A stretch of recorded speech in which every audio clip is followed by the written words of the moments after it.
Partnership disputes and exiting a partnership. Now, unfortunately, not all partnerships last forever, and some people do have disputes with their business partners. If you are in that position, I always recommend you try to mediate your dispute first. By mediation, even if you don't reach a resolution, you may narrow the scope of dispute and be able to resolve it easier.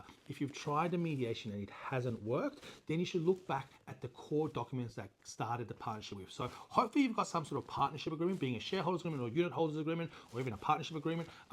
If you don't, you need to look back at the core documents that commence the partnership. So if you're shareholders in a company, looking at the company constitution. If you're unit holders in a unit trust, looking at a unit trustee and understanding the mechanisms in place if one partner wants to exit. Once you have those mechanisms in place, it's then following that procedure to make sure you have a amicable exit from the partnership. However, whilst you're exiting, it's also really important you look at some other ancillary documents around you. One is if you're a principal estate agent and a partner of the agency, but you still may be an employee as well and may have an employment agreement in place. So it's important to look at the terms of your employment agreement to make sure if there's restraints and the like in there that you're adhering to them when you do exit. If you may also have a franchise agreement in place, and some franchise agreements, a lot of franchise agreements actually, have principals, directors of the franchisee being liable for certain things. So if you are exiting an existing franchise, making sure you get a release